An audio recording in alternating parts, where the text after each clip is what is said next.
ஓம் சாந்தி. மகாபாரத போர் உண்மையிலே நடந்ததா இல்லைன்னா அது நம்ம மனசுக்குள்ள தினமும் நடக்கிற ஒரு போரா? மகாபாரத போர்ல நிறைய கேரக்டர்ஸ் வரும், நிறைய கதாபாத்திரங்கள் வரும். துரியோதன், பாண்டவர்கள், குருஷேத்திரம், சஞ்சய், இப்படி நிறைய பேர் வராங்க. உண்மையிலே துரியோதன் யாரு, பாண்டவர்கள் யாரு, குருஷேத்திரம் எங்க இருக்கு, இந்த சஞ்சயன் யாரு, இது எல்லாமே பழங்கால மனிதர்களுடைய பெயர்களா இல்லைனா நம்ம உள்ள இருக்கக்கூடிய அந்த குணங்களினுடைய அடையாளங்களா? பகவத்கீதை நமக்கு ஒரு ஆச்சரியமான அதிர்ச்சியான ஒரு உண்மையை சொல்லுதுங்க. ஒவ்வொரு மனிதனுக்குள்ளேயும் ஒரு துரியோதன் இருக்கிறான், ஒரு அர்ஜுனனும் இருக்கிறான், ஒரு குருஷேத்திர போரும் நடக்குது. இந்த ஒரு ரகசியத்தை நீங்க தெரிஞ்சுக்கிட்டீங்கன்னா உங்க வாழ்க்கையே மாறிடுங்க. வாங்க மகாபாரதத்தினுடைய ஆன்மீக ரகசியத்தை இந்த ராஜயோகத்தினுடைய ஒளியின் மூலமாக நம்ம தெரிஞ்சுக்கலாம். பாண்டவர்கள், கௌரவர்கள், அந்த குருஷேத்திரத்தினுடைய உண்மையான அர்த்தத்தை பார்க்கலாம். என்னுடைய அன்பான சகோதர சகோதரிகளே, நம்ம சின்ன வயசுல இருந்தே இந்த மகாபாரதத்தை ஒரு பெரிய போர் கதையா நம்ம கேட்டிருக்கிறோம். ஏன் இந்த கௌரவர்களுடைய பெயர்கள்ல பாத்தீங்க அப்படின்னா அந்த பெயருக்கு முன்னாடி துர் அப்படின்னு ஆரம்பிக்குது.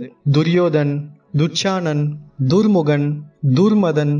எந்த ஒரு அப்பா அம்மாவும் தன்னுடைய குழந்தைகளுக்கு கெட்டவன், தீயவன் அப்படின்னு அர்த்தம் இருக்கக்கூடிய பெயர்களை வைப்பாங்களா என்ன? வைக்கவே மாட்டாங்க. நாம இப்ப கேட்ட எல்லா பெயர்களுக்கு பின்னாடியும் ஒரு தீய அர்த்தம் இருக்கு. அப்படின்னா இந்த பெயர்களுக்கு பின்னாடி வேற ஒரு ஆழமான அர்த்தம் இருக்கு. அந்த மறைந்திருக்கக்கூடிய ரகசியத்தை தான் பார்க்க போறோம். இந்த பாண்டவர்கள்னா யாரு? பாண்டவர்கள்னாலே ஒரு குடும்பத்தை சேர்ந்த 5 மனிதர்கள் மட்டும் கிடையாது. பாண்டு என்றாலே தூய்மை அப்படின்னு அர்த்தம். அதாவது வெள்ளை, சுத்தம், கலங்கமின்மை. எந்த மனிதனுடைய எண்ணங்கள் தூய்மையாக இருக்கிறதோ அவன் தான் பாண்டவன். அதனால பாண்டவர்கள் என்றாலே நமக்குள்ள இருக்கக்கூடிய நல்ல குணங்கள், தூய எண்ணங்கள், அன்பு, அமைதி, சகிப்புத்தன்மை, இரக்கம், இந்த தெய்வீக குணங்கள் தாங்க பாண்டவர்கள். அப்போ இந்த யுதிஷ்டிரன் அப்படின்னா யாரு? யுத்தத்துல நிலைத்து நிற்பவன் அப்படின்னு அர்த்தம். ஆனா இது வெளியில நடக்கிற போர் கிடையாதுங்க. ஒவ்வொரு மனிதனுக்குள்ள நடக்கக்கூடிய போர். எதன் கூட இந்த போர் நடக்குதுன்னா அந்தந்த மனிதனுக்குள்ள இருக்கக்கூடிய தீய குணங்களான காமம், கோபம், பேராசை, பற்று, அகங்காரம், இந்த 5 விகாரங்கள் கூட எதிர்த்து போராடும் போகுது மனசு சோர்ந்து போகாம நிற்பவன் தாங்க யுதிஷ்டிரன். எத்தனை தடவை கோபம் வந்தாலும் நான் அமைதியாக இருப்பேன் என்ற ஒரு தீர்மானமாக நிற்பவன் தான் யுதிஷ்டிரன். அப்ப அர்ஜுனன்னா யாரு?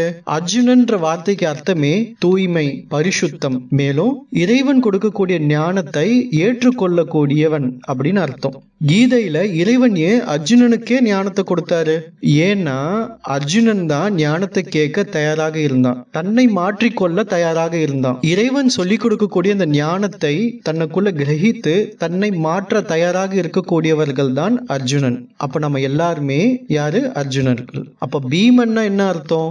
பீமன்னாலே சக்தி வாய்ந்தவன் அப்படின்னு அர்த்தம். இதுல உடல் பலம் கிடையாதுங்க, ஆத்ம பலம், மனபலம். தவறுகளை எதிர்த்து நிற்கும் ஒரு தைரியத்தை சொல்லுவாங்க.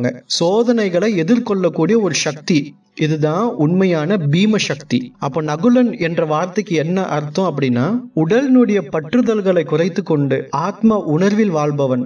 இவங்க என்னுடைய மனிதர்கள், இவர்கள் என்னுடைய சொந்தங்கள், இந்த மாதிரி பற்றுகளை தாண்டி அனைவரையும் ஆத்மா அப்படின்னு பார்க்கக்கூடியவன் தான் நகுலன். அப்ப சகாதேவன் யாரு?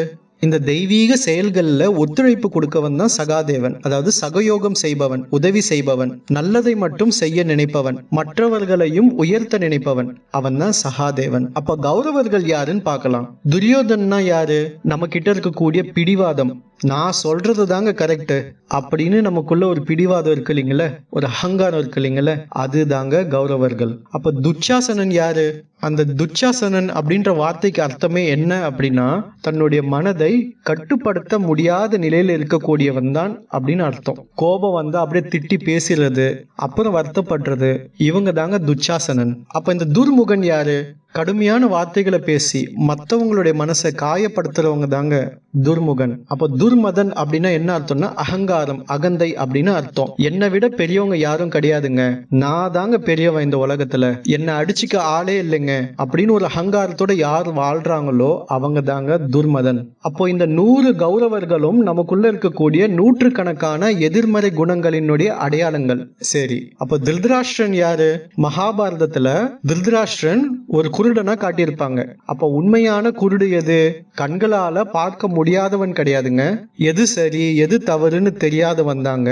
அகங்காரத்துல இருக்கிறவன் தாங்க. தன்னை உடல் என்ற பொய்யான உணர்வுல இருக்கிறவன் தாங்க. அந்த உண்மையான ஞானக்கண் ஆத்ம கண்ல பார்க்காதவன் தாங்க உண்மையான திருதராஷ்டிரன். அப்ப இந்த குருஷேத்திரம் எங்க இருக்கு? இது தாங்க இருக்கிறதுல பெரிய கேள்வி. குருஷேத்திரம் எங்க ஹரியானாவிலயா இருக்கு? கிடையாதுங்க. உண்மையான குருஷேத்திரம் நம்முடைய மனசு. ஒவ்வொரு நாளும் நமக்குள்ள நடக்கக்கூடிய ஒரு போர்க்களம். ஒரு பக்கம் அமைதி, அன்பு, தூய்மை, மறுபக்கம் கோபம், பேராசை, பொறாமை, அகங்காரம். இந்த 2 படைகளும் தினமும் போரிடுறாங்க. இதுதாங்க உண்மையான மகாபாரதம். சரி, இந்த மகாபாரதத்துல சஞ்சயன் யாரு?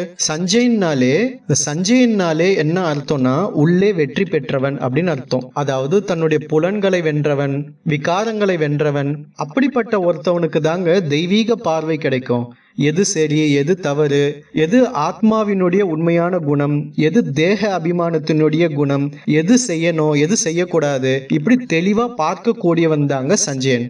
என்னுடைய அன்பான சகோதர சகோதரிகளே, நம்ம எல்லாருமேங்க இந்த குருஷேத்திரத்துல தாங்க வாழ்றோம். ஒவ்வொரு நாளும் நமக்குள்ள ஒரு துரியோதன் எழுகிறான், ஒரு அர்ஜுனனும் எழுகிறான். ஆனா நம்ம யாரை வெற்றி பெற செய்யறோம் அதுதாங்க நம்முடைய வாழ்க்கையை தீர்மானிக்குது. பரமபிதா சிவ பரமாத்மா இறைவன், அந்த ஜோதி சொரூபமான இறை தந்தை நமக்கு இந்த குருஷேத்திர போர்ல, அதாவது மனசுக்குள்ள நடக்கக்கூடிய இந்த சமயத்துல நமக்கு ராஜயோக தியானத்தை சொல்லி கொடுக்கிறார். நாம இந்த உடல் கிடையாது, நான் ஒரு தூய்மையான ஆத்மா, நான் ஒரு அமைதியான ஆத்மா, நான் ஒரு அன்பு மிக்க ஆத்மா, நான் ஒரு சக்தி நிறைந்த ஆத்மா. இந்த நினைவுகளை நமக்குள்ள ஏற்படுத்துறார். இந்த நினைவு நமக்குள்ள வரும் பொழுது நமக்குள்ள இருக்கக்கூடிய பாண்டவர்களுக்கான வலிமை அதிகமாகுது. நமக்குள்ள இருக்கக்கூடிய கௌரவர்கள் பலவீனம் அடைகிறாங்க. நமக்குள்ள நடக்கக்கூடிய மகாபாரத போர் ஒரு முடிவுக்கு வருது. அமைதி வெற்றி பெறுது. அதனால மகாபாரதம்ன்றது ஒரு பழைய போர் கதை கிடையாதுங்க. அது ஒவ்வொரு மனுஷனுக்குள்ள இருக்கக்கூடிய இன்னைக்கு நடக்கக்கூடிய ஒரு ஆன்மீக போரினுடைய கதை தாங்க. நமக்குள்ள இருக்கக்கூடிய துரியோதனனை ஜெயிக்கணும், நமக்குள்ள இருக்கக்கூடிய அர்ஜுனனை எழுப்பணும். அதனால பரமாத்மா சொல்லி கொடுக்கக்கூடிய இந்த ஞானத்தை யார் கிரகித்துக் கொள்கிறார்களோ அவங்களுக்குள்ள அர்ஜுனனுடைய குணங்கள் தானாகவே வெளிப்படுதுங்க. அப்பொழுது தாங்க நம்முடைய வாழ்க்கை ஒரு புதிய யுகமாக, ஒரு தெய்வீக யுகமாக மாறுது. எல்லோருக்குமே இந்த பதிவு பிடிச்சிருக்கும்னு நினைக்கிறேன். மீண்டும் அடுத்த பதிவுல உங்களை சந்திக்கிறேன். ஓம் சாந்தி.